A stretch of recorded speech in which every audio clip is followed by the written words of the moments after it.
شامل کرتے ہیں سرگودا سے۔ ہمارے C1 نیوز کے سینئر جرنلسٹ M احسان الحق سے 12 ربیع الاول جلوس کا آغاز عاشق رسول چوہدری عبدالوحید مروحید کارگو والے کی رہائش کا old civil line Jama Masjid بیلال سے بدست حضرت علامہ اکرام الحق سیالوی چوہدری نوید اسلم بڑائی چیئرمین سرگودا ڈویژن پنجاب کا شکایات سیل نے فیتا کاٹ کر کیا۔ یہاں پر جوس مٹھائی جوس اور لنگر وسیع پیمانے پر تقسیم کیا گیا۔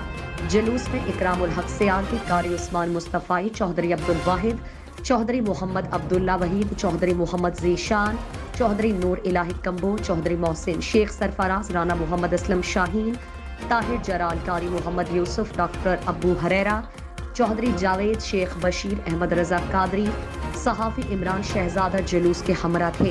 جلوس طارق آباد فیکٹری سے ہوتا ہوا شاہین چوک پر مرکزی جوس حامد شاہ سے جا ملا۔ راستے میں لوگوں نے ہاتھ پتیاں نچھاور کر کے اور مالاؤں سے جلوس کا استقبال کیا۔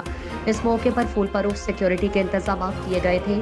DPO سرگودا محمد طارق عزیز، اسسٹنٹ کمشنر سرگودا مدثر ممتاز ہرل اور DSP سٹی سرکل ناصر عباس شیخ جلوس کے اختتام تک ساتھ تھے۔